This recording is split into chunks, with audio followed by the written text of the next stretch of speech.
क्या आप कभी किसी अम्यूज़मेंट पार्क में गए हो? या क्या आप कभी किसी एडवेंचर आइलैंड में गए हो जहाँ आपको बड़ी-बड़ी रोलर कोस्टर मिलते हैं, जहाँ आपको बड़े-बड़े झूले मिलते हैं, झूलने के लिए राइड्स मिलती हैं। आपको कितना मज़ा आता है वहाँ पे? आप बचपन में या फिर अभी भी जा रहे होंगे, मोस्ट ऑफ द बचपन में जाते थे। तो आपको कितना मज़ा आता था। लेकिन फिर आपको याद आता था कि यार मैंने तो इसके पैसे दे रखे हैं। मतलब आप उस पार्क में, आप उस राइड में बैठने से पहले एक टिकट परचेज़ करते हैं। अगर आप वो टिकट परचेज़ नहीं करेंगे, तब आपको राइड नहीं झूलने देंगे। क्यों? क्योंकि nothing is free. Same works in finance. Finance में भी कुछ चीज़ें फ्री नहीं होती है। आप सोचते हैं कि आपने कहीं इन्वेस्ट करा है, आपको इतना सारा रिटर्न पाया, जैसे कि आप कंपाउंडिंग की बात करें, आपने पैसा कंपाउंड करा तो अब 20 साल बाद आप इतना ज़्यादा, अगर आप 15 लाख का, आपका जो 15 लाख का इन्वेस्ट हो रहा है, वो 30 लैक्स एक्स्ट्रा रिटर्न आप पा रहे हैं। दैट मीन्स 30 प्लस 15 45 45 लैक्स आपके रिटर्न आ रहे हैं 40 साल के बाद। तब आप सोचते हैं कि यार ये चीज़ तो फ्री है, बट ये चीज़ फ्री नहीं थी और ये कभी भी नहीं रहेगी। तो ये फ्री कैसे नहीं थी और कभी नहीं रहेगी, इसके साथ मैं आपको एक और एग्जांपल बताता हूँ। Netflix trial. आप में से बहुत सारे लोग नेटफ्लिक्स चलाते होंगे, बहुत सारों ने सब्सक्रिप्शन भी ले रखा होगा, बट कुछ ही होंगे जो कि उस ट्रायल को, जो कि उस बिल ड्यू को पे करेंगे आने वाले महीनों में, और कुछ होंगे जो कैंसिल कर देते हैं। तो यही चीज़ है भाई कि nothing is free in this world. Even आपको खाना भी खाना है ना, तो आपको एक वैल्यू देनी पड़ेगी।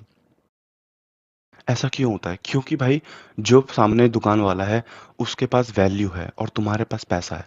तो you pay him money and get the value. यानी कि आप उस मनी को देके वो वैल्यू ले लेते हैं जो आपको, जो कि आपको चाहिए। पहले के ज़माने में वो चलता था, बार्टर सिस्टम। बार्टर सिस्टम मतलब कि मैं तुझे वो चीज़ दूंगा जो तुझे चाहिए और तू मुझे वो वैल्यू देगा जो मुझे चाहिए। बट आज के ज़माने में मनी इज़ द वैल्यू। तो मनी आप वैल्यू दे के आप वो चीज़ खरीद लेते हैं, आप वो चीज़ खरीद लेते हैं जो आपको चाहिए। क्योंकि nothing is free in this world. कोई नहीं चाहता कि कोई आपको फ्री में कोई भी चीज़ दे, जब तक आप गरीब ना हो, बहुत ज़्यादा सड़क में कटोरी लेके ना बैठ जाइए। तो चलिए भाई, आज की वीडियो में मैं तुम्हें बताता हूँ कि कैसे फाइनेंस में कोई भी चीज़ फ्री नहीं है। जो आपको दिखता है कि 30 साल बाद आप रिटर्न पा रहे हो इतना ज़्यादा, वो भी फ्री नहीं है। In fact main point one, the hidden cost of investing.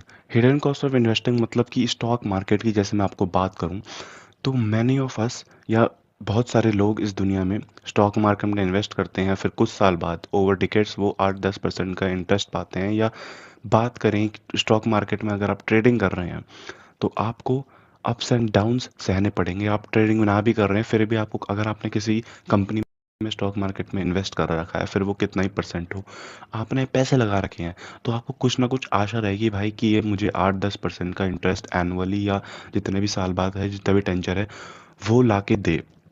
लेकिन क्या आपको सच में लगता है कि वो चीज़ फ्री है? नहीं भाई, वो बिल्कुल भी फ्री नहीं है। क्यों? क्योंकि जैसे मैंने आपको बताया, हर चीज़ का एक टिकट रहता है, हर चीज़ का एक प्राइस रहता है उसके पीछे। It has a price. या तो वो प्राइस आपको दिखेगा, जैसे आप टी शर्ट खरीदने जा रहे हैं तो वो प्राइस आपको दिखता है, नहीं तो हिडन प्राइस रहेगा उस चीज़ के पीछे। जैसे कि अम्यूज़मेंट पार्क की बात करें तो इट्स हिडन। आप जाते हैं वहाँ पे, फिर आप उस टिकट को परचेज़ करते हैं, फिर ऐसा नहीं है कि आप कुछ खरीद रहे हैं। तो फर्स्ट पॉइंट इज़ यही है, hidden cost of investing, hidden price of investing. मतलब आप क्या प्राइस पे करते हैं? आप सोचोगे मैं क्या प्राइस पे करता हूँ भाई, कि मैं तो अपना पैसा इन्वेस्ट कर रहा हूँ, उसके बाद फिर मुझे 8-10% का इंटरेस्ट एनुअली मिल जा रहा है या जितने भी साल बाद मिल जा रहा है, तो मैं क्या प्राइस पे कर रहा हूँ? You are paying for volatility. Volatility मतलब, वोलेटिलिटी मतलब जैसे कि मैं आपको बताऊं, आप अप्स एंड डाउन्स के लिए पे कर रहे हैं मार्केट में। मार्केट में अगर आपने इन्वेस्ट करा है तो मार्केट अप जाएगी, फिर मार्केट नीचे जाएगी। ज़रूरत नहीं है कि आपने जब इन्वेस्ट करोगे तो वो ऊपर जाएगी और फिर वो आपके मुताबिक नीचे जाए, ऐसा कभी भी नहीं होगा। वो ऊपर जाएगी, वो नीचे जाएगी और आपका घाटा हो सकता है। और इसी समय लोग अपने पैसे वापस निकाल लेते हैं, सोचते हैं कि नहीं भाई मेरे पैसे डूब जाएंगे। आप उस इन्वेस्टमेंट को वहीं रोक देते हैं। मेजॉरिटी ऑफ लोग, 90% लोग। क्यों? क्योंकि वो सोचते हैं यार मेरा पैसा डूब रहा है, नीचे जा रहा है मार्केट, मैं वापस इन्वेस्ट क्यों करूं? बट आपको समझना पड़ेगा कि everything is a price to pay. आप इन्हीं अप्स एंड डाउन्स में जब इन्वेस्ट करते रहेंगे, जो 10% के लोग हैं जो इन्हीं अप्स एंड डाउन्स में इन्वेस्ट करते रहते हैं, और आखिरी में जाके 5 से 6 साल बाद वो अपना पैसा वापस निकालते हैं, तो वो पैसा बहुत ग्रो हो जाता है। क्यों? क्योंकि वो रेगुलर इन्वेस्ट करते हैं, दे पे price for the tag. It's like कि आप अम्यूज़मेंट पार्क में जाते हैं तो आप सोचते हैं कि मुझे झूलने को मिलेगा, पर कभी आपने ऐसा नहीं सोचा कि क्या हो गया अगर बारिश हो जाए। जैसे आपकी टिकट काट ली उसने 400 रुपये की, लेकिन अगर वहाँ पे बारिश हो जाए तो वो तो आपको नहीं झेलने देंगे ना, ऑफ कोर्स सी बात है। तो आपको वो टिकट वापस नहीं मिलेगी, पैसा। इट्स ऑफ कोर्स सी बात। यही चीज़ मैं बताना चाहता हूँ कि भाई साहब मार्केट में भी यही चीज़ है। तो आपको वोलेटिलिटी आपको पे करना पड़ेगा कि मतलब आपको रहना पड़ेगा कि हाँ, मेरे को ये प्राइस पे ही करना है अगर मैं इससे रिटर्न चाहता हूँ। फॉर इंस्टेंस एक एग्जांपल लेते हैं 2008 का, जब स्टॉक मार्केट बिग क्रैश हुआ था। तो उधर ये हुआ था कि जितने भी लोगों ने पैसे लगाए थे 50% उनका नीचे चले गया था।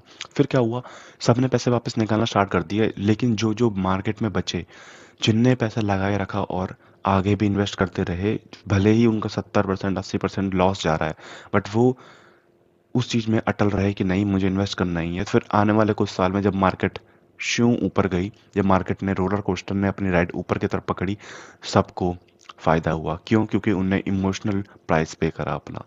जिनने भाई प्राइस पे करा होगा ना, वो ही जीतेंगे, वही रिवार्ड पाएंगे। So take care of yourself. मैं हूँ नैतिक, मिलता हूँ तुम्हें अगली वीडियो में ऐसे ही मज़ेदार इंटरेस्टिंग फाइनेंशियल टिप्स के और मोटिवेशनल वीडियोस के साथ। मिलते हैं फिर।